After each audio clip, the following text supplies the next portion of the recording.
Okay, we'll call the meeting to order. If you'd rise and join me in the pledge. There you go, Tim. I pledge allegiance to the flag of the United States of America and to the republic for which it stands, one nation, under God, indivisible, with liberty and justice for all. Thank you. Agenda review. Anything to add tonight? I just have one field trip. Okay.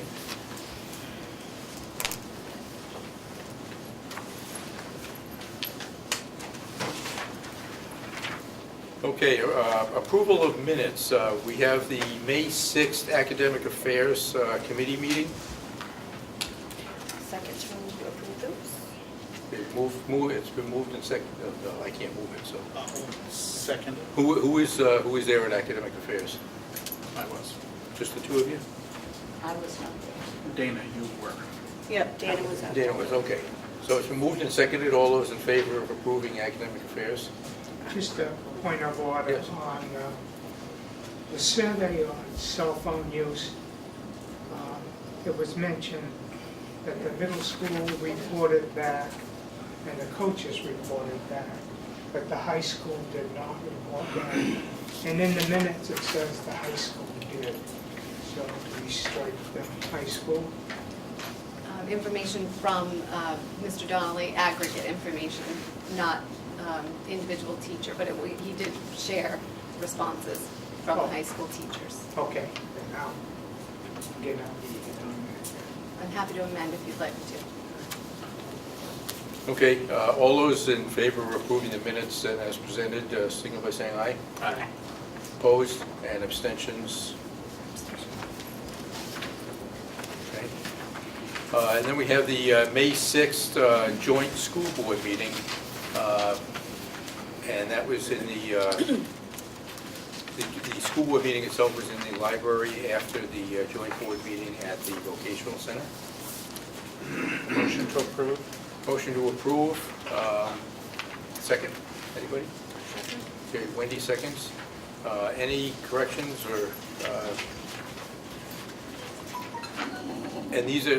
There's actually two sets of minutes here. The first set of minutes is for the joint board meeting itself. So if you didn't go to the dinner, abstain. If you went to the dinner, you can approve the minutes. Okay, all those in favor, signal by saying aye. Aye. Opposed? Any abstentions? Okay.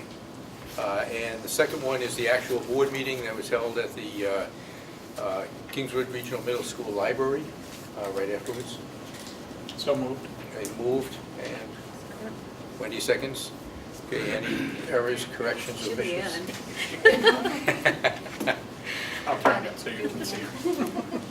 What did I say? You said when we mentioned Well, I knew, we all, Juliet. Wow. All right. Okay, all those in favor, signal by saying aye. Aye. Opposed? Any abstentions? Okay, thank you very much. And the last one is the Building and Maintenance Committee meeting on May 13th. So moved. Second. Okay, moved and seconded. And I was not there, obviously. Any errors or corrections on that? Okay, all those in favor, signal by saying aye. Aye. Opposed? And abstentions? Okay. Thank you. Okay, public input. 15 minutes for anyone who would like to speak in public input. Yes? My name is Sherry Evans. I was going to. Just speak up loud enough so the mic can pick you up. Okay. Recently, I had a meeting with Kathy Cuddy and Guy Donnelly about school board policy relating to harassment and bullying, relating to the documentation of it and the communication of it and how it was followed through. We did come to an agreement that there would be some retraining and ensuring that this policy would be carried through with fidelity. And I guess I'm just bringing it forward just to make the board aware that we did have that conversation. And I'm in good hopes that we will follow through with that. Okay. We'd also brought up having like a peer intervention for bullying and harassment as well. Okay, well, thank you for bringing it up, and we'll make sure Academic Affairs gets notified to review the policies and all, and then we'll figure out, we'll get an official agenda on how that process will play out. Thank you. Thank you for your time. Thank you. Anyone else? Hi, I'm Roger. I met most of you, and congratulations on the new people. It's been a few months that I've been here, and I apologize, but I'm known as Bob Batson's sidekick in Team Wolfboro. And recently, he was interviewed on radio. Let me get this right, WSEW 88.7, wordradio.net. And in his discussions, we talk about why Team Wolfboro was important. And one of the things I feel most proud about is the cooperation you guys have worked with us, and we've been able to support you in prayer and encouragement about drug prevention. So we've seen already that activity where it's helpful for us to just simply participate with you. And I want to thank you for your openness to let us do that with you. Thank you. Appreciate that, Roger. Okay, anyone else? Okay, Mr. Dene, you're up. Good evening, everyone. Tonight is my last night as a KRHS student representative to the school board. I'd like to thank you all for being so welcoming and helpful to me over the past year. Attending and participating in the monthly meetings has been a great experience that I'll be certain to draw from in the future. So thank you, everybody. The high school is busy wrapping up the school year. The high school hosted field day last week, and the faculty actually beat the kids in the annual student faculty softball game. In addition, Academics Awards Night was last Thursday, May 30th. It was a nice night with a good turnout of teachers and families. This week will be Scholarship Night on Thursday, and both of these events are hosted at the Kingswood Arts Center. On Friday, senior families will be celebrating the students at the senior banquet. And congratulations to Caitlin Carpenter for taking home the state championship in the triple jump. The Circle of Championships will take place on Thursday, June 6th. The 2019 Senior Signing Day will be on June 11th, and followed by the Senior Athlete Awards Night. And at the Intrusion Technology Center, teachers and students are working to meet the end of the year deadlines. And graduations will be happening throughout the month of June as well. That's everything. Thank you. Okay, Sam, well, since it is your last meeting, it's always a pleasure for me to thank the school board representative here. You've done a fantastic job this year. We really appreciate your input and the information that you bring to us, because we're not attached to the schools every day, and it's wonderful to have you here. You've done a terrific job, and I want to thank you. We have a little token of appreciation from the school board for you. Thank you very much. And you can open it.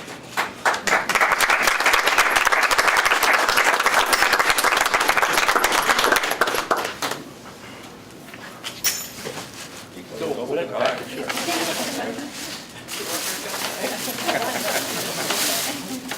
Oh, wow. Oh, thank you.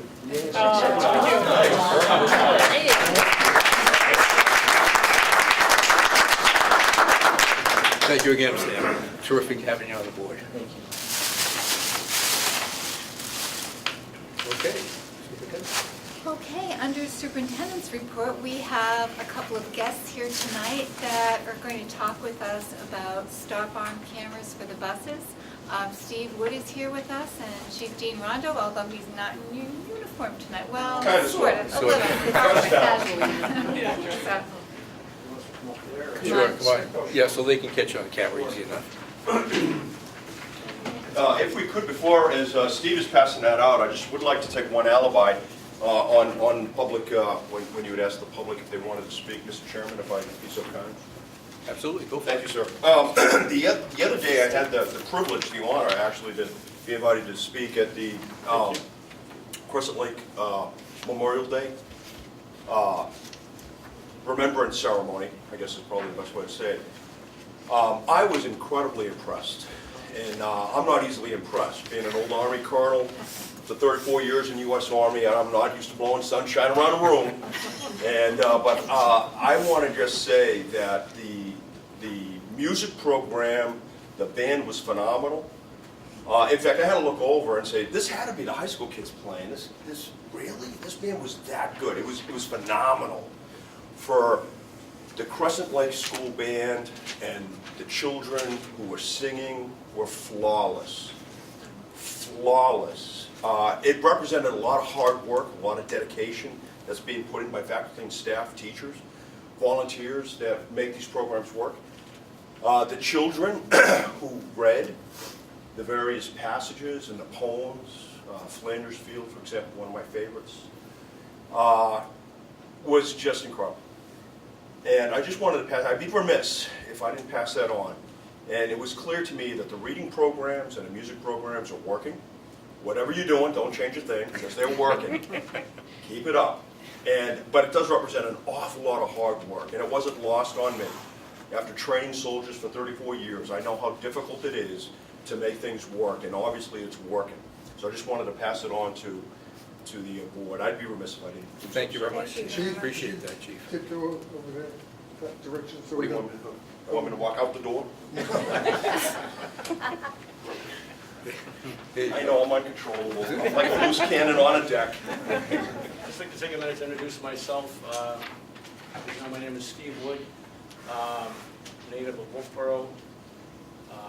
Went through the school system from first grade all the way up through 12th.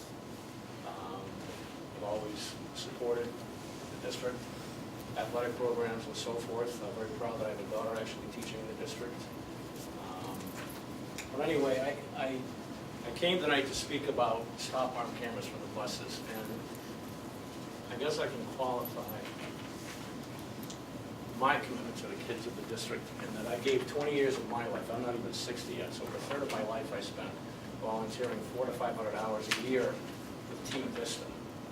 So I believe in mentoring kids. I believe in, obviously, teaching. I believe in, I couldn't be a teacher. I've seen the work they do. I respect them. I know I couldn't do it. But every life has a value, without a doubt.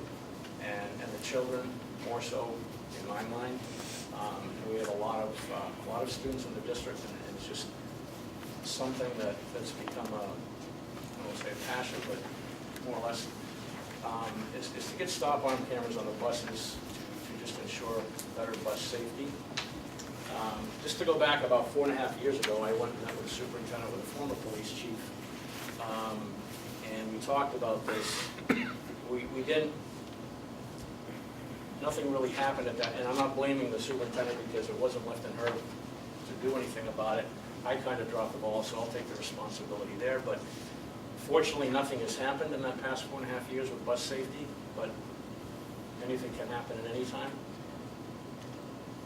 The caveat, if you will, is that in that 4.5 years, technology has changed. The technology is so much better. The stop arm cameras today can't be installed on the systems that are on the buses currently. There may be 1 or 2 buses with the newer DVR systems, but the quality is improved, everything's been improved. So basically what it's going to mean is, and unless I'm going to have to depend on the district, is it Marion at the bar? I know, she's been in contact with Provision too. And they're a single source distributor. In other words, you can't find this technology anywhere else. We find that happens often, not often, but often enough in the police business. And it's hard to go before a budget committee and say, we need this amount of money to buy this tool. And they say, well, did you bid it out? Well, we can't. There's just nowhere to go to get competitive bids. So I've been talking with this woman, Lisa Kinnian, about the stop arm cameras. She's explained to me about the change in technology. Everything now is electronic and so it's just the best. The new cameras are such that they address the new design of the school buses where you have the higher back seats. These things can seat deep into the seats, so they're getting better coverage. The stop arm cameras that are part of this proposed package can actually record vehicles going, and God, I hope this never happens, 70 miles an hour, they can get a clear image. So the cost is substantial, I'm not going to deny that. If you look at the very first page, this is outfitting, and I got a hold of Mary Ann to just give me some numbers so we had a place to go, so I could get accurate information. Provision, and to outfit the 28 long buses, we'll call them, and 10 short buses adequately, you don't need as many internal cameras on the shorter buses, hence the price difference. But that price there at $78,000 is all inclusive. That's them coming out here and installing everything, one and done. Personally, and the reason I wanted to come in sooner than later was just got through one budget year. We're doing the same thing. You're starting now for the next year. Okay.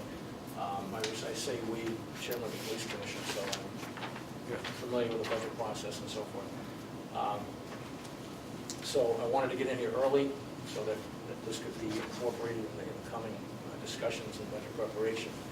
I know there's probably been a discussion about doing some phasing in to try to bring the cost down a little bit, but I'd be very cautious on how you do that. I wouldn't want to be the one to pick which buses got it when. I think, and again, I'm speaking as a taxpayer and looking at the overall scope of the budget and what the actual dollar amount of the budget is, this is not a lot of money. And I don't want to be the one to try to put a value on a human life. And I don't want to, obviously, want to see anybody. And one of the cultures that we have, and the reason I asked the chief to come with me in case anybody had any questions regarding motor vehicle law or anything pertinent to that. But our mantra, if you will, our belief at the police department is community policing and being educational over punitive. Hence, if you ever watch any of our police commission meetings, you'll see that when the chief is reporting, we could have hundreds of traffic stops in the course of a 30-day month, 31-day month, yet it might only have been 14 traffic tickets issued. And we find that being educational versus punitive is beneficial, not just for the motor vehicle operator, but for the department too, and just for the general well-being of the community. When we do see tickets, there's usually a large dollar amount attached to those because they're pretty egregious offenses, and that's why they're getting the summonses issued right then and there. I know we have an SRO, and I've had this discussion. He's on top of the complaints as they come in. They're dealt with in a timely manner. And most do result in warnings. I personally would probably take exception if the warning were issued to somebody that blew by a bus under full stop. If the red lights are flashing, the stop arm is out, and they blow by there, I mean, that to me is just, there's no excuse for it. Anyway, so I am not the most knowledgeable person about this stuff. Obviously, provision is, but I am willing to answer any questions that you may have. One of the things that I've thought over and over in my mind is an analogy, if you will, is I know every year we're putting away $65,000. I think the number is for the turf field for a 10-year replacement. I believe that's the program. And I think that's great. I played sports in high school, middle school, whatever, and I believe in athletics, but I also believe in students, even non-athletes. And, the amount of students that are transported in a day on the buses in this district are far more than using them that are on that field in an entire school year, if you do the math. So maybe, this is just merely a suggestion, maybe you forego 1 year of, maybe next year not put money aside for this turf field, just extend it a year and get this implemented. Just an idea that I had, but obviously people are going to make that decision. Quick question on the paperwork itself. Do you know what the difference is? Is it installed and uninstalled? I apologize. No, that's okay. The first page is the 28 long buses and the 10 short buses, for lack of a better term. Complete systems installed. The long buses have more internal coverage. Yeah. It's not necessarily on the shorter buses. The second quote is not an installed price, but it includes the 6 vans, the small vans they use. They don't have stop arms, they only need like, I think, one camera, Okay, or two camera, I'm sorry. Yeah. okay. So if, and I didn't ask Lisa this, but I've got to believe that if the school district opted to go, could probably negotiate the install The install. of the vans, you know. But the first page is just the buses, short and long, fully installed with complete systems.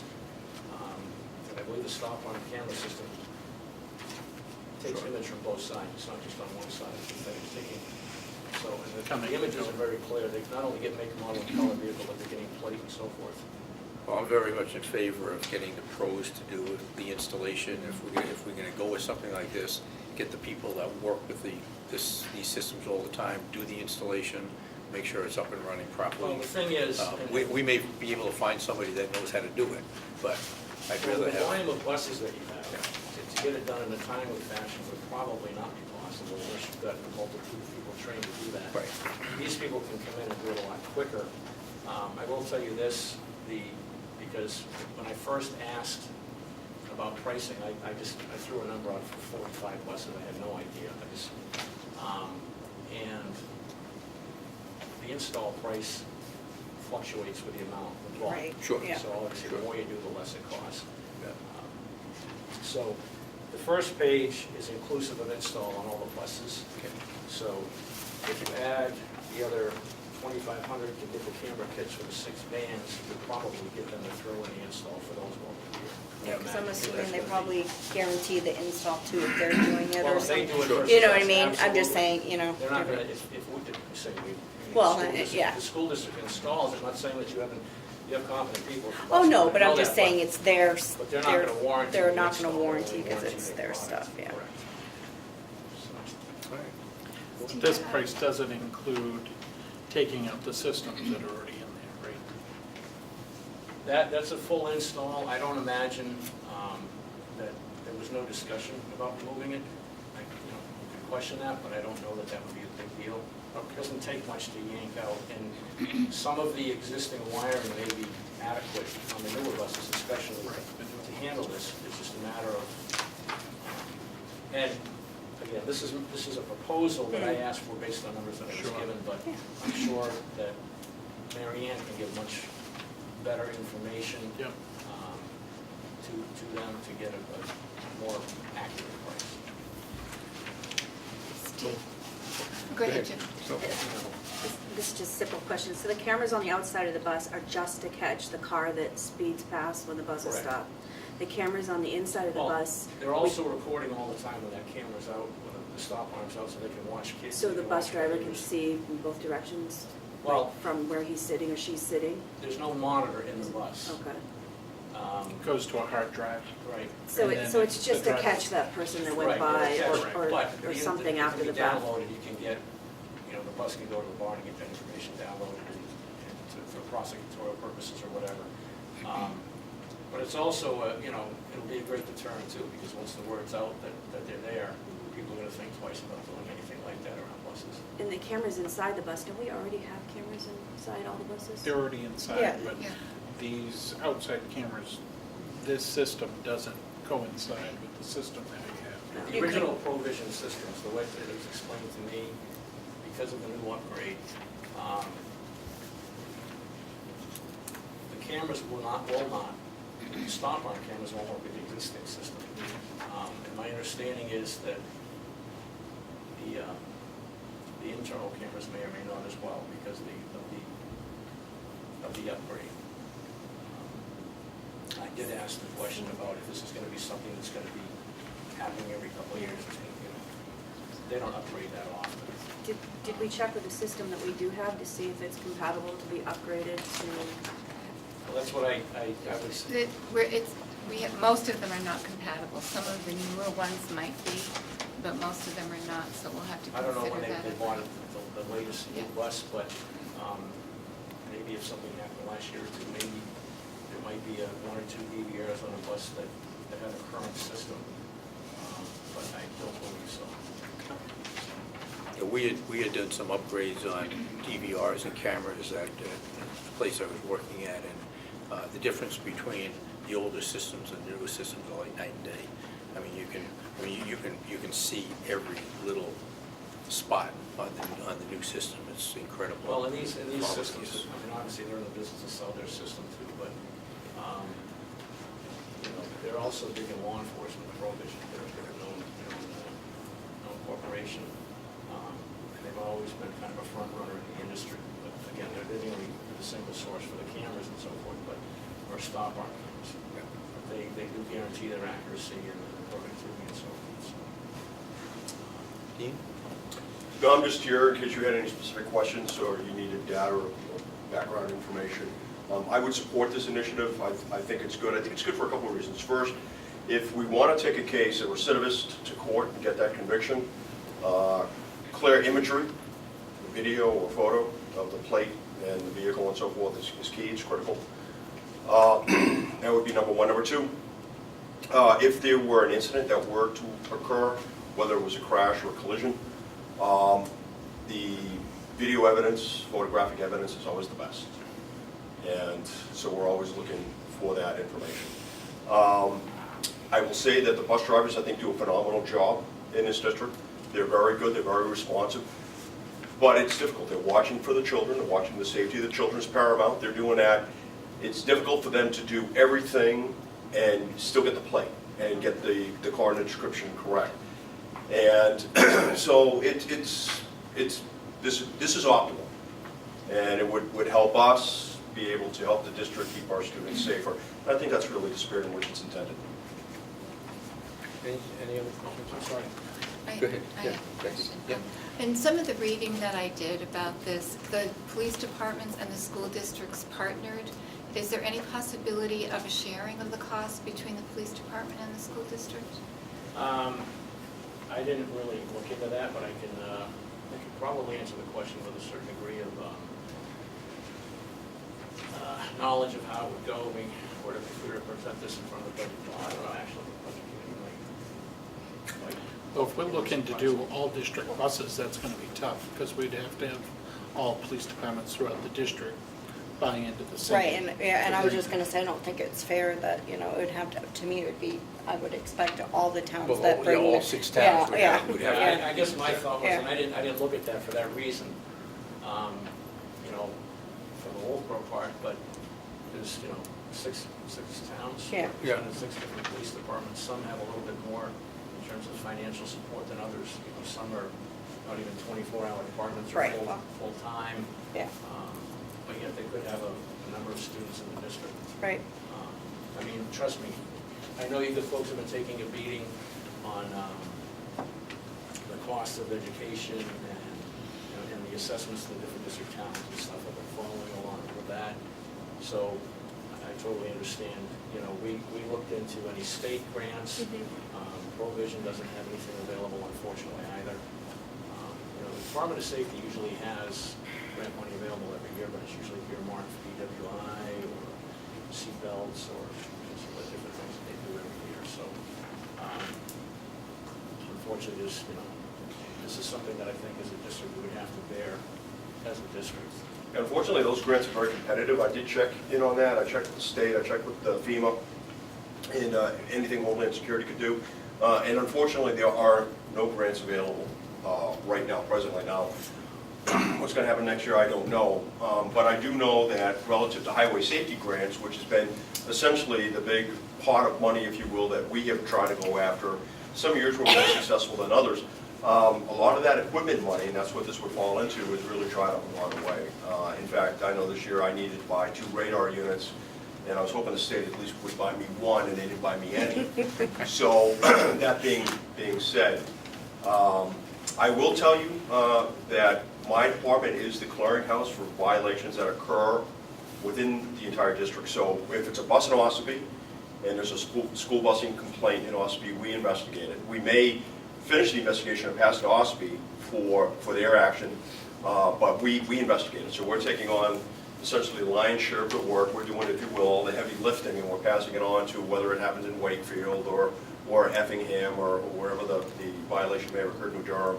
We'll pass it to them. If it occurs obviously in the territorial jurisdiction of Wolfboro, we'll handle it, we'll investigate it, and we'll push it forward. So that being said, that's really the way it breaks down. We're looking at right now, statistically speaking, anywhere between 97 to 107 school bus incidents a year. If you want to, do the simple math on that, it's about what, 9.6, right? 9.6, pretty much on the low end. So about 10 a year, okay, thereabouts. And so that's what we're dealing with. Well, I appreciate you bringing this to us at this point, so we do have some time to take a look at it and see what we might be able to do forward with it. No, thank you very much. Peter? Did he say there's no monitor on the bus? There's no monitor? There's no physical monitor. It's recording with a DVR. Right. It would seem to me that they distinct advantage to have a monitor for the bus driver. And that would You take mean like away, a that would take person? away from the bus driver to the student. Where if the bus driver knows a car went by, she can radio in to say, we'll need to look at the recording, and she can make sure the students are safe and handle what's going on around her, him or her.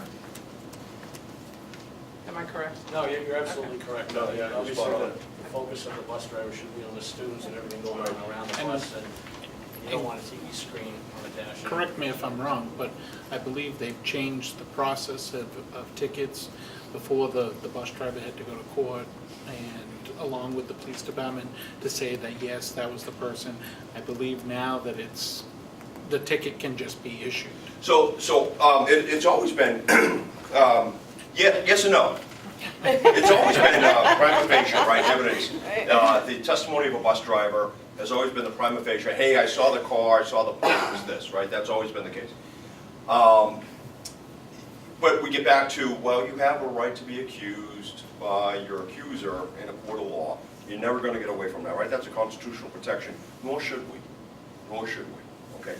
So yes, the bus driver can say, hey, it was this car, it was a blue Ford, it was 12345 New Hampshire plate, I saw it clear as day, and I know the driver, his name is Mr. Smith.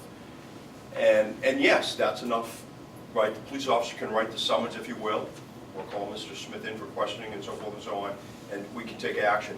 But at the end of the day, it's still going to require a testimony if it goes to trial, right? That's a constitutional right, a protection that you always have.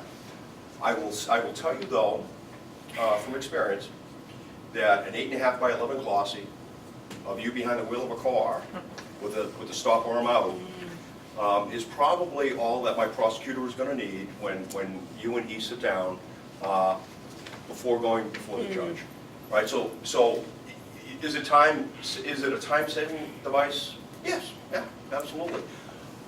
More importantly, I think it speaks to school safety, the intent and the desire to keep children safe. I think drivers know that the buses are equipped, they're armed, if you will, with these stop-arm cameras.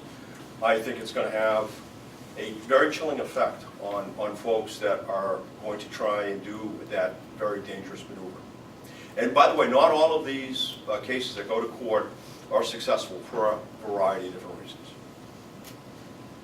Last thing, the other big thing too is we all know, and people that know me know I do a lot of walking, and I'm very sad to say that even though there is a law in the state of New Hampshire about hands-free driving, a lot of people act as if they never knew that the law existed, and it is. I mean, I see young parents with kids in the car doing it, I see adults doing it. I yell at people because I'm standing at crosswalks sometimes trying to cross, and broad daylight, the thing that impede the vision of me, except that they're looking at this. And I just had a friend yesterday in Farmington get sideswiped by a truck because they were headed south, and they're both side by side at the lights by the Irving station. They headed south. He was not paying attention. The road narrowed. He just reacted, went left, and took them out. And it happens a lot more than probably what we're aware of. But that's one of the other things too that is going to lead to this type of problem, is that there's a lot more inattentive driving today than there ever has been. So, thank you all very much for your Appreciate time. it, thank you. Appreciate the info. All right. Get up here and speak. Thank you very much. Thank you very Appreciate much. it. Thank you. And just one other piece to go with that. If you remember, we had Operation Safe Stop. This district participated in that. they're looking at the 1920 school year as far as doing it statewide. So they'll be coming again, so That was a great project. just again to try and Yeah. make sure people are aware. Well, I think it's a great, I think it's a great idea to take a hard look at this and see if it's something that we can fit in the system. Sir, thank you. Okay, thank you very much. Ladies and gentlemen, thank you. Thank you. And now we have our annual Alumni Association update. This is the time of year where the Alumni Association comes, gives us a report, and then you have to make a decision about whether to fund the association for the coming year. So, Thanks for giving us a few minutes on your agenda. Many of you already know me, but I'm Christy Smith. And then we've got Lenny Moore, Deb Skelly, and Jamie Henston, all representing the Alumni Association. We're very excited. One of our big initiatives is our annual scholarship. So Friday night at Senior Banquet, we'll be presenting 3 scholarships this year. This is the 11th year we've been able to offer a scholarship. We'll be offering 2 scholarships to members of the class of 2019. And last year we started offering scholarships to alumni. So there will be a student who graduated last year from the class of 2018 who is still in college, and they will be attending as well and receiving a scholarship there too. So I can't tell you any names yet because it's Friday night. We don't want to give anything away, but we've had great success in that, and that's like pretty much one of our main focuses of our committee. We did have about 27 students submit applications, and then like I said, we narrowed it down to 3. Our most successful fundraising is our annual alumni golf tournament, which Lenny chairs and does a great job doing that. This last fall was our 5th golf tournament, so mark your calendars for October 5th. That's going to be our 6th golf tournament. It'll be open to alumni first, but come August 1st, it'll be then open to anybody who'd like to participate, because it's a fundraiser. We want lots of people to come out. We had about 13 teams last year. We're hoping for 21 teams this year. It's a best ball tournament, so you don't have to be fabulous for your team. You just have to have at least one person on your team. That's really good. And there's different ways to win money. There's like the longest drive gets a prize, closest to the pin gets a prize, and is the hole-in-one, is that still happening? Hole-in-one on hole number 13, you can win $10,000. So there's a lot of kind of excitement. It's become a great community event and a fundraiser. Like I said, October 5th, Lenny's running it, and we'll have that information on the Kingswood Alumni Facebook page. And you can always email Lenny too with any questions. If you want to put a team together, let him know. One of the other things we've been doing, or is tasked with, is sometimes people come to us with artifacts and things they're not quite sure what they want to do with. And maybe 2 weeks ago, retired educator Ray Lord called me and stopped by, and many of you know him as an English teacher here for years, and he was also very active in the theater program. He collected photographs, memorabilia from many, many productions. He could not throw them out, so I brought one of the pictures. This is from 1965, The Music Man. And many of the photos are professionally done. They were done by the Ned Bullock studio, a lot of them we found. There were some later ones, 1988, which was around where I went. It was just the little tiny Polaroids, and you're trying to figure out who was in there. But Lenny's going to take all the pictures, and he's going to digitally download, upload, record them, put them on the Facebook page, and then we would have the originals. And if people wanted copies of the pictures, he's going to kind of do like a who's who and post it and be like, who's this in the photo? So, I don't know if any of you know any of the people in this photo, but that's from back in the day. But it was great. From like there was many, like a stack of photos and stuff to go through. So we haven't even really gone through them because he just brought them to me last week. It might be nice to have a couple of them in the Arts Center too. Yeah. That's a fabulous Well, that's like in picture. the Arts Center, they have all the old posters from the plays, so we'll have to kind of pull some of those. Yeah. But I love some of them. That's Great beautiful. photos. The other piece, our other fundraiser, is our Red Sox raffle. Paul Duran, who is the class of 1988 alum, donated 2 of his tickets. He has season pass, and I've been in these seats, and they're awesome. They're just 5 rows up on the third base side. We've sold all of our tickets, so we're gonna ask Sam to pick our winner tonight. Jane's got the bucket. Oh, I got the bucket. I have a lot of people at the high school waiting to hear.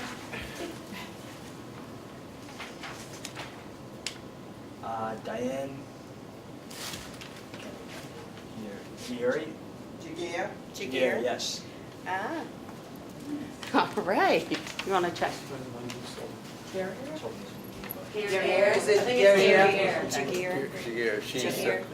All right, I'll take that. she's on, I got the ticket. Oh, she is? well, she lives down the street. Hard. I have some very disappointed people. 199 people. Wow. But that's been great. He donates those tickets, and so all the proceeds from the raffle go toward the scholarship. And that's it. Thank you for giving us a few minutes of your time, and that's it. Hope you enjoy your summer. Great. Any questions for us or anything? Okay, well, we need a motion to continue supporting the Alumni Association. Anybody want to make that motion? I make a motion to continue supporting the Kingswood Alumni Association. Second. All right, Dana, second. All in favor? Go ahead. Well, I was just questioning, Discussion? I thought, did you mention a monetary? Yeah, it's $5,000. Yeah, Okay, yeah. because there was no. And then, Oh, I'm yeah, sorry. we should put that in the Yes. amount of $5,000 to continue supporting the Kingswood Alumni Yeah. Association. Okay. Hearing no Defer amendment. protests against that. All those in favor, signify by saying aye. Aye. Opposed? Abstentions? Chair votes aye. Thank you. Appreciate it. Thank you very much. Oh, yeah.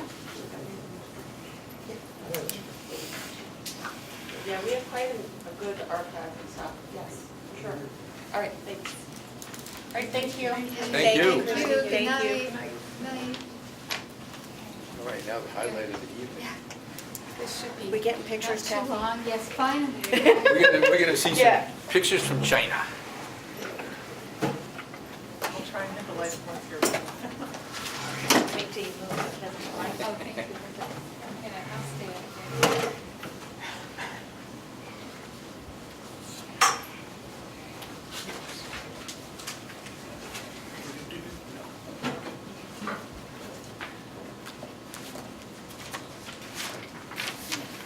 So I have talked a little bit about this before.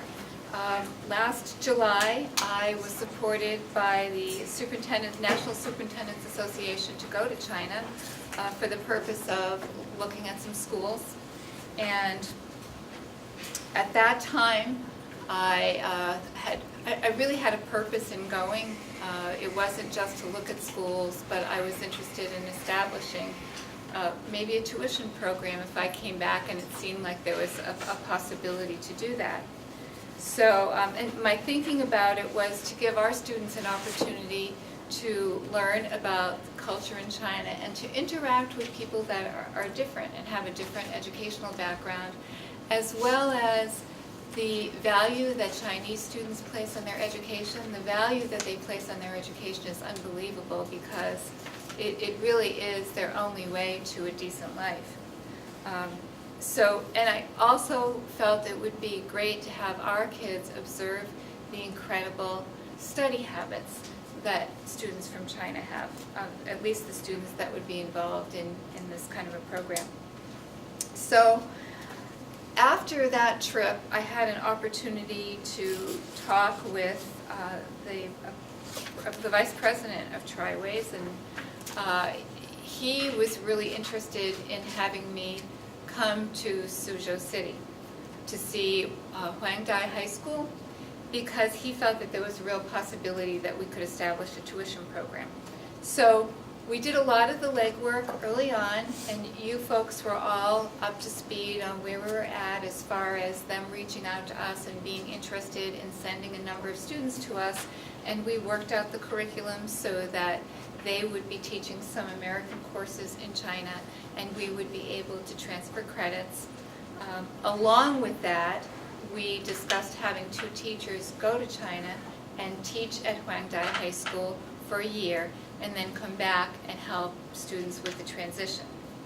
So during that conversation, there was an open house that was happening in April, and Paul asked me if I could attend because he felt that would really help move the project one step further. So the school board supported that, which I was very grateful for. And of course, the trip was paid for by the Chinese government and Trailways International. So I wanted to show you a little bit of what I did and what I learned in Suzhou City. My first trip to China was really a grueling trip, and I think I probably told some people that I didn't get much sleep. I didn't care for much of the food. The educational part of it was super, super interesting. But the experience of being in China and being in Beijing, there was a lot of smog, and Shanghai we were in just very briefly. This experience was entirely different. So I want to show you first a few pictures of Suzhou City. I was pleasantly surprised that it's very clean air. It's a water city, so it's very pretty. It's known as the Venice of China. And where I stayed, there were parks, 4 parks within walking distance of my hotel. So they're very much interested in the environment, and which is, I didn't realize that China was taking our environmental problems so seriously. I had a total misconception, and of course, that could be true for the government, but even within the school, there was a lot of discussion about ecology and about the environment, and about the problem that we're having with smog and those kinds of things. So that was all a surprise to me. The food was amazing, and I came back and I Googled Suzhou City because I couldn't understand from one region to another why it's so different. Well, come to find out, Suzhou City is known for its great food. So we might want to send some of our students there, which I wasn't thinking about initially. To put it in perspective, there are 4.3 million in the city proper and 10.5 million in the whole administrative area, which is roughly New York City is about 8.6 million. So that gives you an idea. It's a very wealthy city. It has the 3rd highest per capita income in the country, which is ahead of Beijing and Shanghai. Here's a picture of the parks and the green spaces. And you can see it's very clean. It's also a very safe city. One thing that I learned, of the many things that I learned that I didn't know, is that the police don't carry weapons. The only people that carry weapons in China are the military.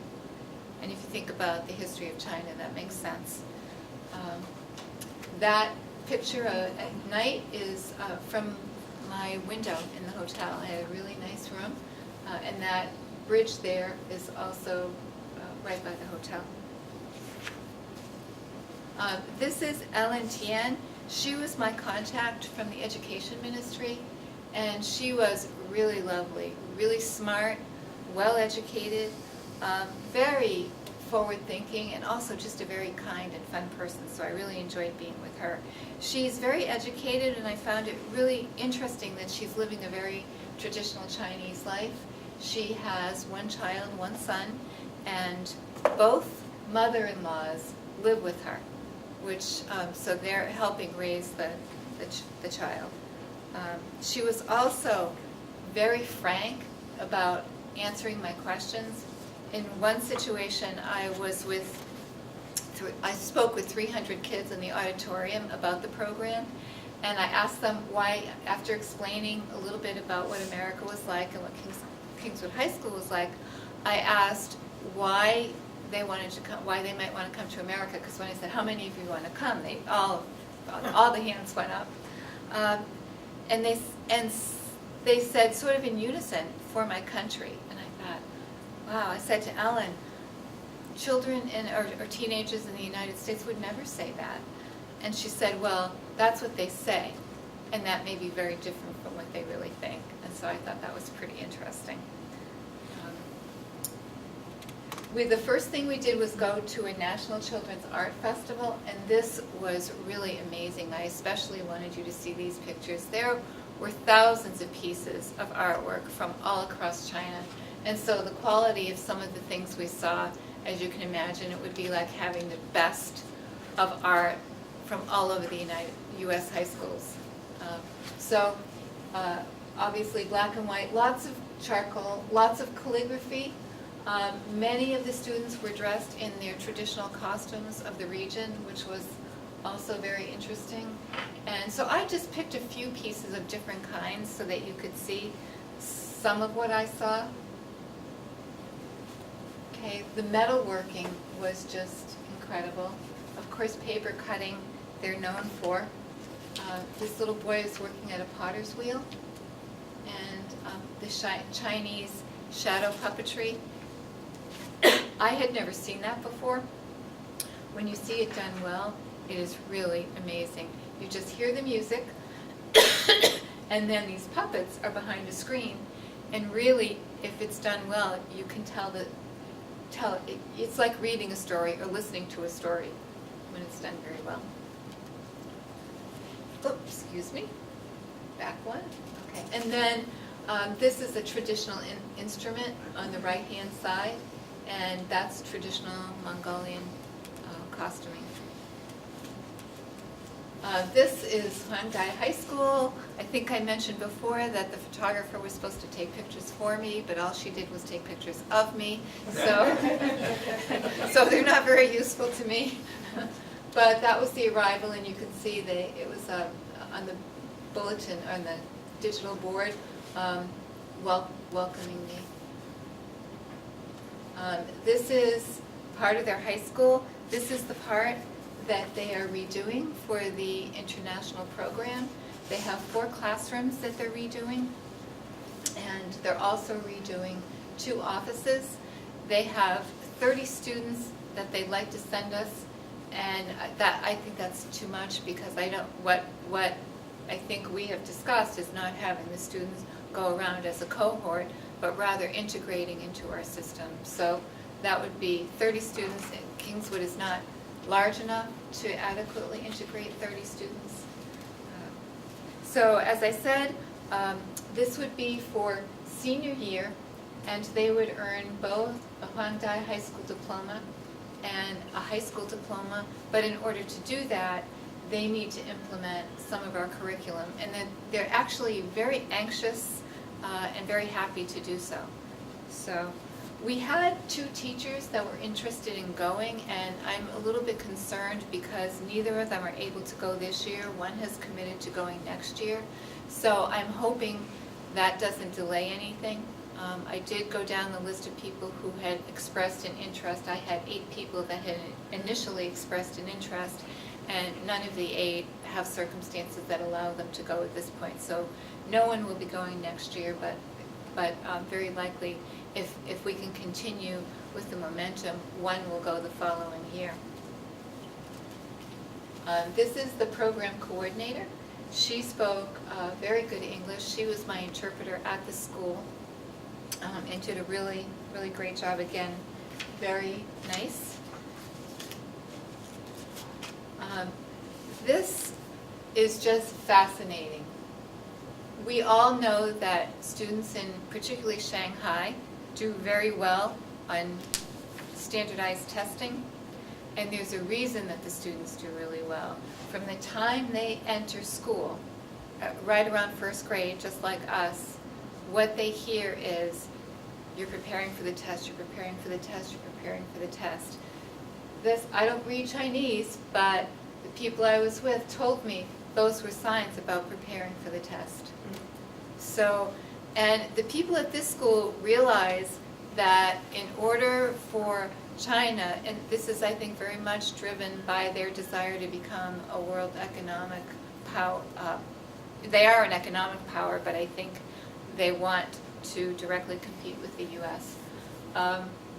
So they know that just rote memorization is not the way to educate. And they're very interested in us helping them educate in a different way. Here's another one in another part of the school. Okay. This is the office space. This is one of the classrooms. Another office space. This was the ceremony. Everything was very ceremonial, like it was the first time I went. The people that you see there, the first one is the high school principal. And that was Mr. Mr. Chow. And then the next gentleman with salt and pepper hair and glasses, that's the superintendent, and his name was Mr. Liu. The next person is the assistant superintendent or the deputy superintendent, and her name was Miss Meow. And then at the very end is a teacher, and I didn't get his name. Okay. Now, they really have a fancy name for the program. The Sino-US Communicative Activity of Zhangzhang Experimental Base of World Comprehension Education. That is quite a mouthful. And I just call it the international program. So.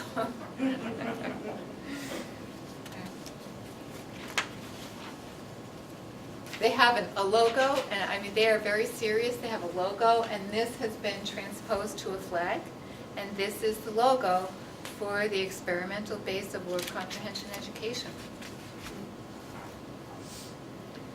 And this is actually a picture of a picture because they didn't have the flag flying, but that's what the flag looks like when it flies. Okay,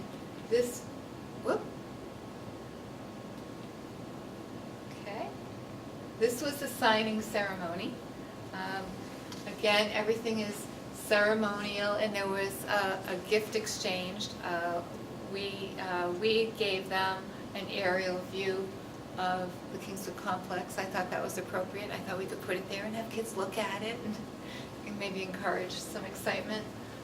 And we have a very general agreement that really doesn't bind us to anything, which is good. And that's all signing. I have a red folder in my office, the agreement. And then I also had an opportunity, I had a few opportunities to be with kids, which was really fun. This is and they do like to have their pictures taken with you, so I have a few pictures of me with kids. And then an art class, which was really neat. On the back wall in the art class, the picture could have been my backyard. It was beautiful. It was a beautiful watercolor. I said, oh, and I had a picture of my backyard, so I showed it to the art teacher, and he took the picture off the wall and gave it to me, which was very lovely. This was an English class, very, what's the word? The teacher was really trying to make it more interactive, but the students are very used to responding together. You can see it's traditionally set up, but it was probably the least traditional lesson that I saw because kids were encouraged, they would read something and then they were encouraged to take a point of view. So it wasn't as sophisticated as what you would see here, but it was definitely an attempt to get the kids thinking that there's more than one way to think about something. And for fun, I went to the Humble Administrator's Garden, which is a World Heritage Site, and you can see that it was pretty beautiful. So if you ever get to China, Suzhou City, go there. It's really, really beautiful. Like I said, some other nice surprises. The food was actually great. The marketplaces were really interesting to see the different kinds of fruits and vegetables, and the fruit is just amazingly colorful. I just, you know, you saw that here, you'd say, is that plastic? It was interesting. And then these, right by the hotel, people were getting married, and this is how they decorate their cars with beautiful fresh flowers. I thought, wow, the luxury.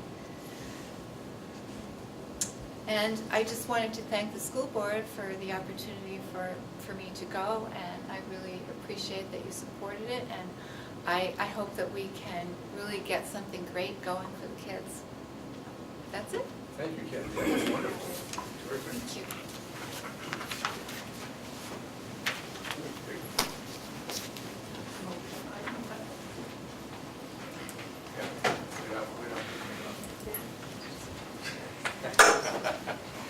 Thank you, Kathy. That was wonderful. Oh, you're welcome. It was short and but it was interesting. And then the last thing I have for the School Boards Association is just one field trip. And it's not really an accrual field trip, but it's the high school. Sarah Strauss and 2 other high school teachers are taking a small group of students to the aquarium just as part of mentoring the students. So that is going to happen. I'm looking for it right now. I had it right in front of me. Here we go. That will happen on Thursday, the 6th of June. And there are, well, actually, it's not a small group. It's a larger group than I thought. It's 30 students and 3 teachers. So the ratio is still good. And that's all I have. Okay, under the School Board Association, after our last meeting on Wednesday, the 15th of May, I went to a School Board Association Board of Directors meeting, and we were supposed to have 3 visitors that night. Dr. Carl Ladd was supposed to be there, who is the Executive Director of the Administrators Association, Ken Page, the Interim Director of the New Hampshire Association of School Principals, and Jane Bergeron below, I guess her name was, Executive Director of the New Hampshire Association of Special Education. She was the only one that was able to come to the meeting. But it was very interesting. She's also sharing an office now in the same building, which is kind of nice. And she gave us a whole outline of what the association does from a special education administrator's standpoint. And, you know, I can certainly share this information. It's just a brief overview, but very interesting lady. A lot of really good information on what they're doing with the special education programs. So that was that. And then the following morning, on the 16th, I went to a council meeting for NHIAA, which is obviously the athletic association group. And we had a lot of discussion about co-op teams. It's becoming more and more difficult for some of the schools to field certain teams and certain programs because of the shrinking populations within the school districts. Interesting enough, the one proposal that was out there, which didn't receive approval, but I thought was a very interesting discussion, was on the hockey program in Manchester. There's not enough students in Manchester Central, Memorial, and West, unless they combined, to form a hockey team. Now, part of that has to do, I think, with economics. Hockey, as you know, is a very expensive program to be part of. And part of it is student population and the interest in hockey in Manchester itself. So they were trying to form a cooperative team. Right now, I think Central and Memorial already have one, but West, I think, wanted to bring some students in. But that whole discussion about what the NHIAA can do and the proper way of looking at these cooperative agreements are getting a lot of focus. So it's a very, very interesting discussion. It's a little easier to make those decisions on smaller schools. Also interesting, Interlakes and Moultonborough have had some cooperative teams. They just dissolved part of that cooperative because Moultonborough had no students to send to the team the last couple of years. So that's also happening. So Interlakes just hooked up with Plymouth, maybe, in another particular sport. So it's happening all around the state. It's just a very interesting process that's going on. And again, the committees that this NHIAA has to look at every single sport, whether it be male and female, whether it be in individual sports or team sports, it's phenomenal. Unfortunately, they asked me to serve on the finance committee, which is a lot easier for me to deal with. So anyway, so that's all I have for that. We did have one note from the school board. Congratulations wishes were sent to Marilyn Swenson in New Durham on the birth of her grandson. And I have a letter here from a student, a middle school student, and there's a note here from Janice Arenello. And she said, I asked my students to write a real-life letter about a topic that is important to them. Thank you for taking the time to hear Abby's ideas. And this was written by Abigail Fournier. And I'm going to read it to you real quick. Dear Governor Wentworth Regional School District School Board, not getting enough sleep is a problem for middle and high school students. According to American Academy of Pediatrics, an average teen should get about 8 to 9 hours of sleep every night, but instead most teens get fewer than 7. This has recently come to my attention that this is a problem for many kids. When kids go from elementary school to middle and high school, it is a big transition because of this school start time. Elementary kids start at 8:30, but we start at 7:20. It's a pretty big difference when you have to wake up at 5:30 to 6 instead of 7 every morning. I feel that they don't prepare you enough for waking up early and going to bed later, but they shouldn't have to prepare you, because if school started later, then this transition would not be so hard in sleep terms. Students have shown that teens don't get to sleep until 11 p.m. or later every night because of homework, projects, or even sports. When you are not getting enough sleep, it can cause many health risks, bad behavior, poor academic and sports performances. I know that making the start time later would be very hard to change because of buses, and how would we get the elementary school kids to school too? Well, we could just go to school at the same time. There might need to be a couple more buses for some towns because there are so many kids. Or another thing that could be done is elementary school kids could go to school at the time we do, because most of the little kids are up earlier anyway.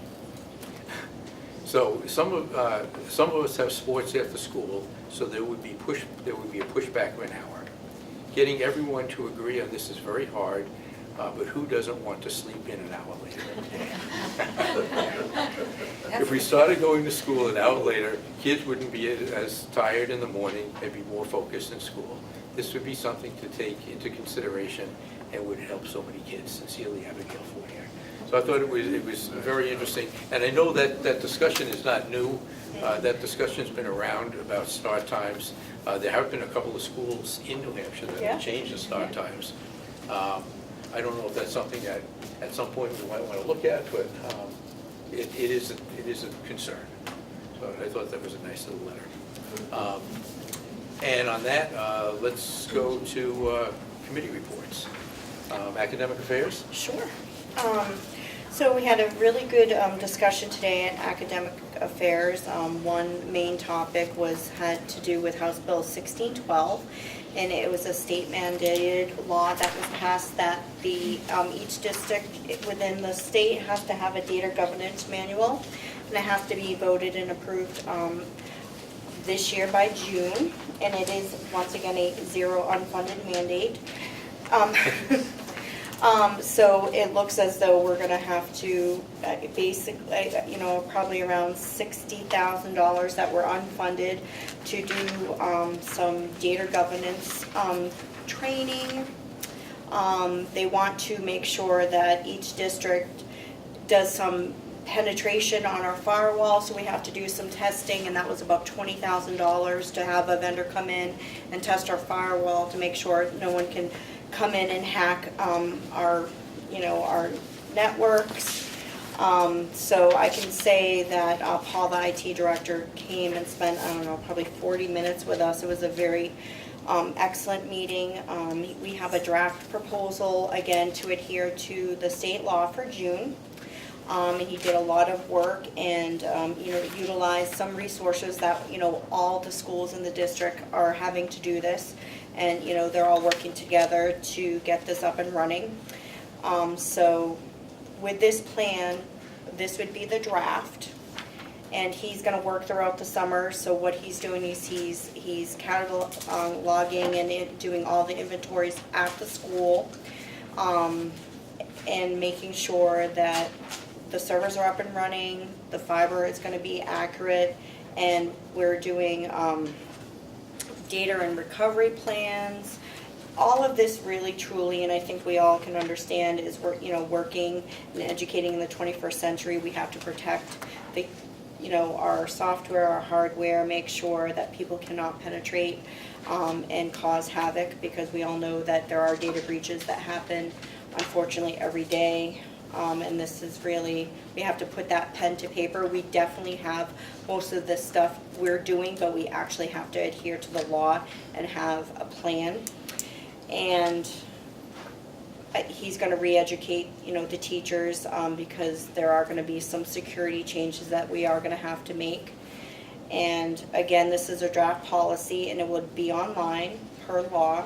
And then we decided, once again, that is there. And then the academic fairs, we're going to intertwine our current policies. We have to tweak a couple to align with this, and we've decided, we're going to do that starting the summer. And then after that, I'm going to make a motion that his new title per the law is the Information Security Officer. So we're going to allow him to make some changes to conduct everyday business. But again, once a year in June, we're going to have him come and give us any substantive changes. And then I think as a board, we would reattest it every year to make sure we're adhering to the law. Any audits that need to be conducted. And again, I think it's going to be painful at first. Change is hard, but I think kind of looking at everything, it would kind of make it, kind of platform, uniform, and, again, but some heavy lifting on our IT team for sure. And they do a great job, and they're going to take this on again. But I guess, do you guys have any input that you want to say before I make a motion, or? Okay. So I want to make a motion to allow the IT director or the information security officer to make standard daily routine changes to the data governance manual. That would be reflected in policy as well. And then that once a year that the board would review it and attest it in June. Oh. And we'll adopt this. Thank you, Tim. And that we would adopt the draft data governance manual as presented, so we can adhere to the state law. Second. Okay, and I'm going to get on my bandwagon about unfunded mandates. It's very, very discouraging to me, and not that this isn't a good idea. Yeah. But concept. Yeah. But so were the cameras on the buses, and we're looking at it as a board. We've already approved a budget, so we can't just willy-nilly spend money that hasn't been approved by the taxpayers of this district. And the state passes these laws, and they couldn't care less about whether the taxpayers of this district voted for it or didn't vote for it. They just say, do it. We passed the law, you got to do it, and we don't care what it costs. We don't care whether you budgeted it or not. Maybe we should send a letter to Concord explaining the budget process that school districts have to go through, because apparently they don't understand it. They don't know that you have to prepare a budget, you have to vote on it in March, which is for the next school year that starts in July. And when it's approved in March, that's all the money you have to spend. And it's just very discouraging. Every single time this happens, the state just passes laws and couldn't care less. I'm off my bandwagon. We can take a vote. Right.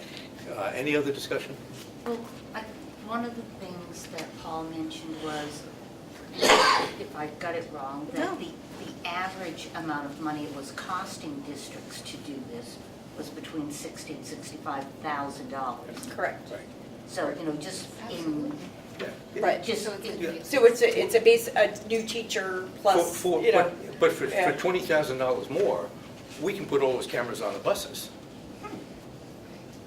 But we have to look at that from a finance committee and from the finances of this district that the voters voted on. Not that we're being mandated to do it. Is it something that we can afford to do, whether it's in or out of the budget? The state doesn't care, Well, but and that's my Do frustration. we know what the consequences would be for not doing it? I don't know, I mean, Out of maybe, compliance with the I mean, it would be law. out of compliance, and again, I don't know what that, And I maybe don't know we what take- that means. Maybe at some point we adopt this, but Yeah. we'll put it on a back burner, and if we're out of compliance, we'll make sure we're in compliance after we have the taxpayers approve the funding for it.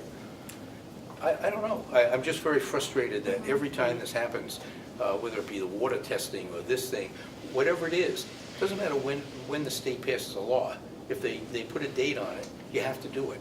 And they don't care whether you have the money or you don't have the money. And I think the taxpayers of this district have been very good and supportive of what we try to put together as a reasonable budget, even though it's a large budget. And then the state doesn't care. They just spend more money. We don't really care. So, anyway, we can argue about it, but anyway, I guess we should adopt it. Whether we implement it in exactly the timely manner, I guess that's going to be up to us to decide. Yeah, there isn't a timeline Yeah. really. There, we asked Paul and we looked, we had this to review ahead of time. There is no timeline per se. Like a drop dead. No. Paul was saying that on average it was taking people about 5 5 years. years to implement the Yeah. program. Yeah. I'm just sharing this information so Yeah. you can sleep tonight. I sleep okay. Because you can see the blood pressure going up. Yeah, No, yeah. I sleep okay. Yeah. I let it out. The so- only thing that we have to do Yeah. now. Right, Is is adopt adopt this this. policy. But again, I want to say that the guts and stuff, we are doing as a district, but now we just, they want it in this format, this is, and we have to, adhere to this. Well, I got that off my chest, so we're good. Yeah. All right, all those in favor of adopting the data governance proposal as presented, signify by saying aye. Opposed? Chair votes aye.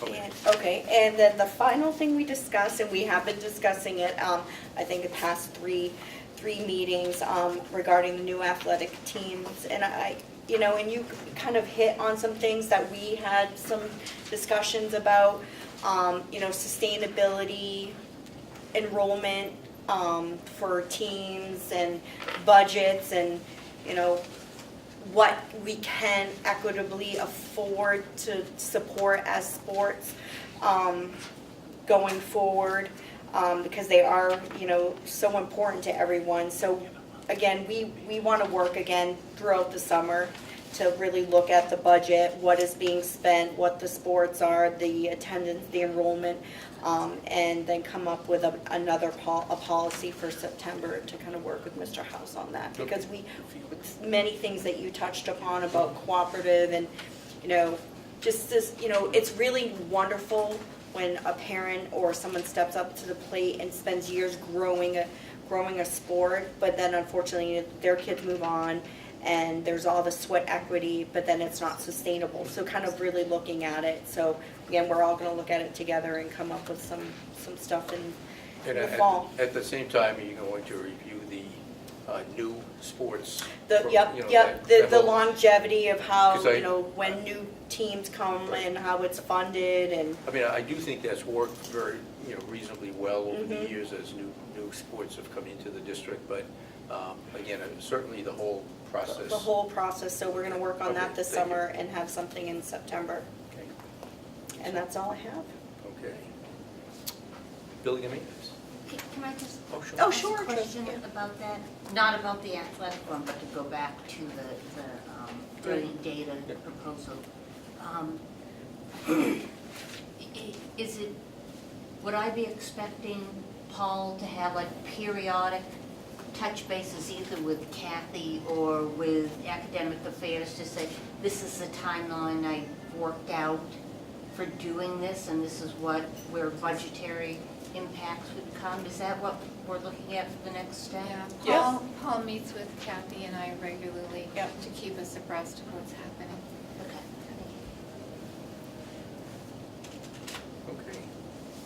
Building and maintenance? Okay, the Building and Maintenance Committee met on May 13th. We reviewed the solar power RFPs for the proposed solar field at Effingham Elementary Schools. We made a few edits to those. They're going to be sent out and they're due back on July 11th. We also included the last 5 years of the monthly electric bills for both schools. So when the package are received, we'll review them over the summer and hopefully we'll comment on them in August. We also have attempted to reach out to Wolfboro Power. Kathy's started that process with a phone call, so we're hoping to hook up with them at some point and discuss our future interests of solar power for the high school and other schools in the district. Carpenter needs a roof this summer, so we had 3 bidders. The Building and Maintenance Committee recommends Melanson's company. We accepted this bidder based on the best price, longer warranty, a thicker membrane, and they have a proven history with the district. So we'll be making a recommendation today that the board accept their proposal. The turf field was inspected last month by Shaw Sports Turf and Field Turf. We basically wanted them to look at the turf to see if it's living up to its life expectancy, I guess you would say. Their comments from both companies were that overall the fields are in excellent condition. So kudos to our maintenance staff and our athletic department and even our students for taking really good care of that field. Their comments were that they made recommendations for some maintenance, including decompaction, adding rubber, and re-raking some of the fields, or some portions of the fields, which we are in the process of doing with our own staff, and they also gave us proposals for yearly maintenance on the field as well. We also approved moving forward to get quotes for the regrading and sodding of the girls' softball field, so we'll be looking for support for that tonight. And the water test results are posted on the website. There were 820 locations tested, 30 came back positive. 14 of the 30 were for hand washing only. All 30 were taken out of service immediately and will remain out of service until the lead level can be reduced. And that's all we had for the meeting. The maintenance department projects for the month that they completed. There was a roof leak over the administration of the high school that has been repaired. The fire pump was repaired at the Art Center, and the fire panel was repaired at the Art Center. They also completed the parking lot sweeping. That's all I have. Okay. Do you need motions on any of those? So we probably, Kathy's got on both of them. Okay. So on the carpenter roof, we need a motion, and on the recommendation for the improvements for the girls softball field. Do you have supporting documents or anything? Yes, yeah. Yeah, so there were 3 quotes for the roof. There were also 3 quotes for the softball field. Okay. And that was based on the recommendation of the administration to go with Melanson based on the thickness of the membrane, the extended warranty, over what the other companies had brought forth in the price. And then the softball fields, there were 3 quotes, and the administration recommends using a company, Hillside. Their price came in, as well as the reputation of their work. And the cost was? For the roof, and just to let you know, carpenter roof is next on the list to have re-roofed.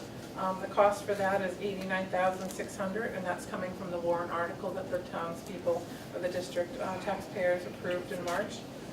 The softball field is $19,800, and that's out of the athletic budget for this year. He started this a year ago when I first came on board, so he's been actively working on this, and this is coming out of his budget, which is money that he did not use over the fall and the winter sports. So there's money in the budget for this year. Okay, so we need a motion then to move forward with the roof repair from Melanson for $89,600 as proposed. Yes. Second.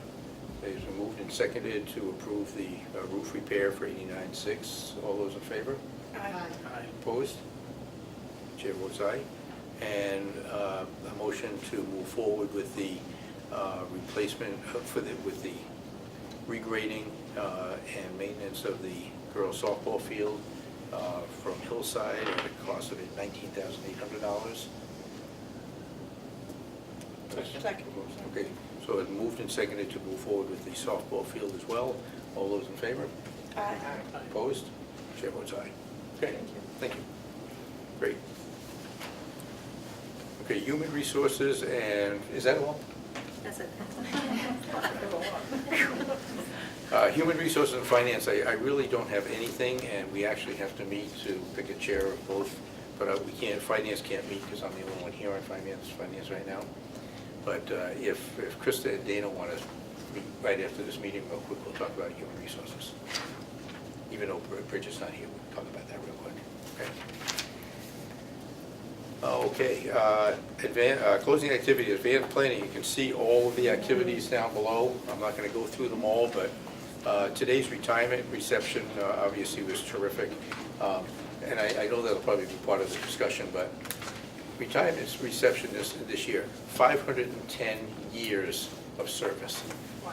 I mean, that is just unbelievable. 510 years of service that are people retiring from this district, which is just spectacular. You know, we really appreciate all their dedication and hard work and effort. You know, I think it's kudos to the district that these people have stayed here as long as they have, put that many years of dedication into the students and all the government work. So anyway, that was a great process.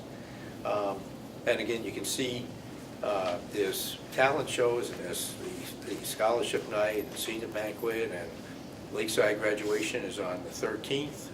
Kingswood graduation is on the 15th. You see all the different graduation programs.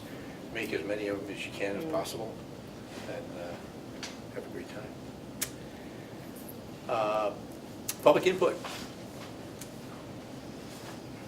Okay. Closing comments by board members. Sam. All right, I just want to say thank you to everybody. It's been a great year.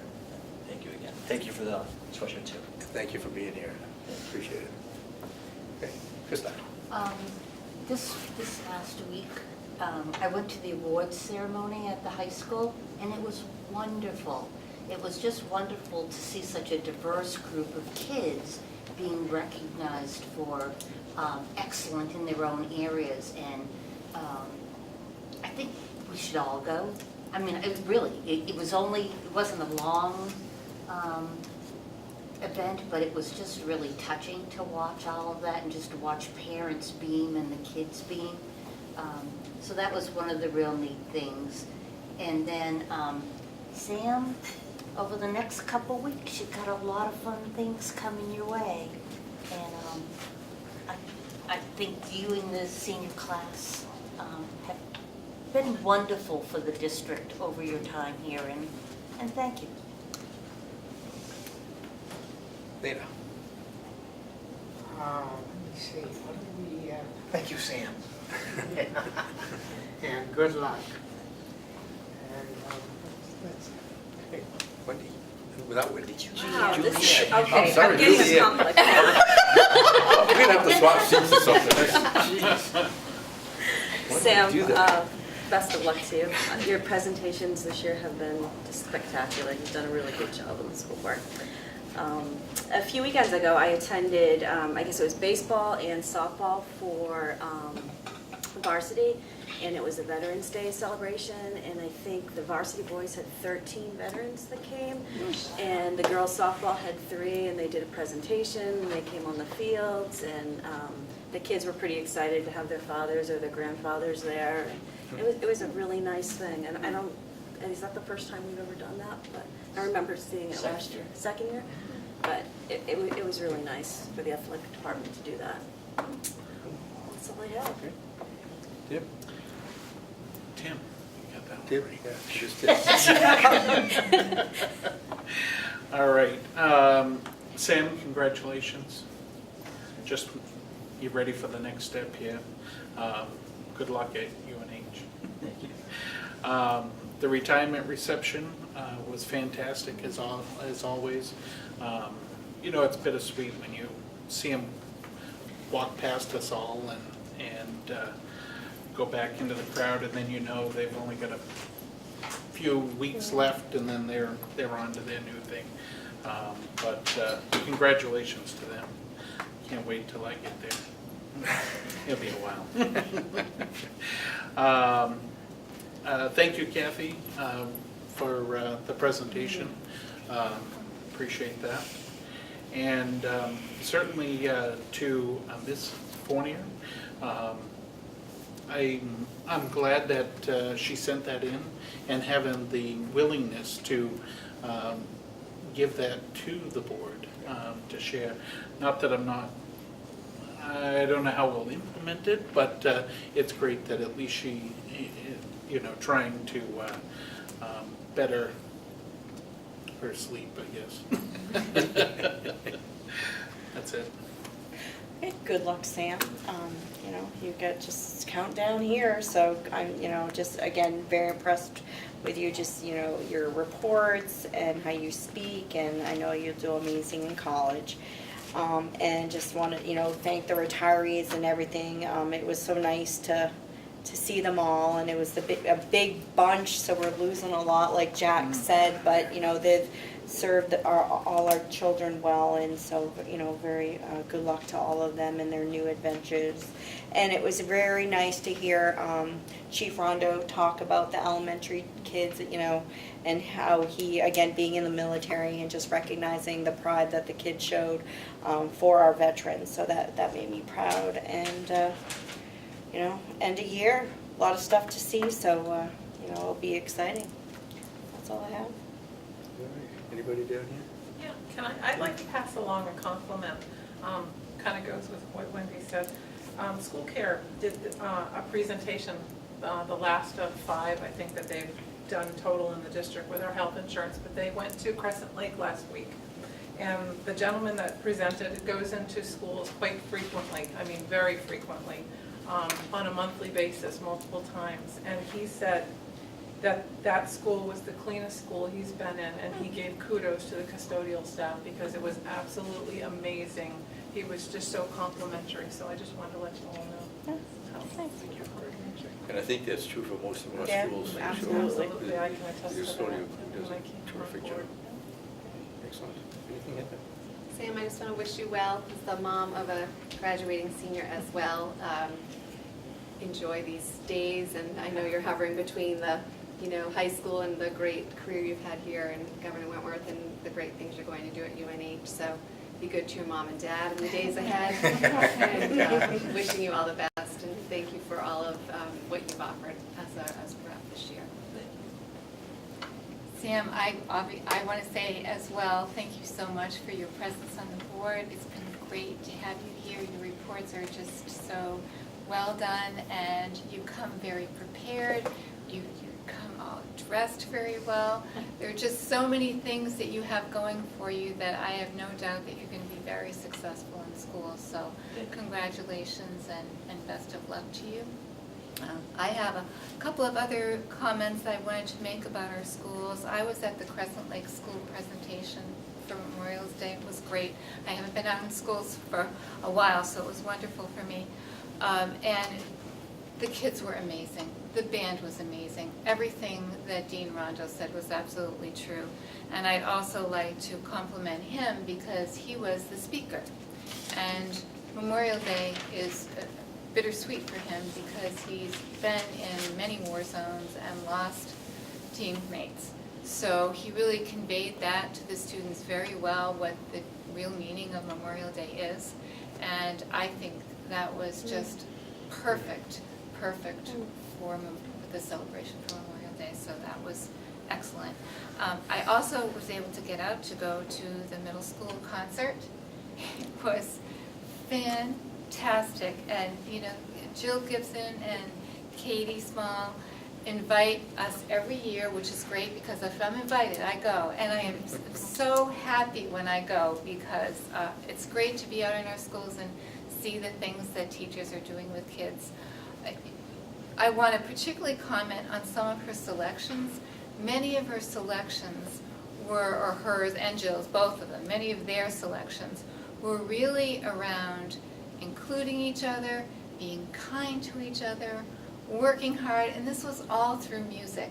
And the kids were up there just glowing, having a ball. So it was just wonderful. And if you have a chance, I'm assuming that in years to come it will be the same. So it's a great thing to go to if you have a chance. And that's all. Okay, I think we've talked enough for now, at least I have. So now I'll entertain a motion to go into non-public on RSA 91, A semicolon 3, paragraph 2, for legal, personal, and student matters. So Krista? Yes. Yes. Dana? Yes. Julianne? Tim? Yes. Wendy? Shazia? Yes. Thank you. We're in non-public.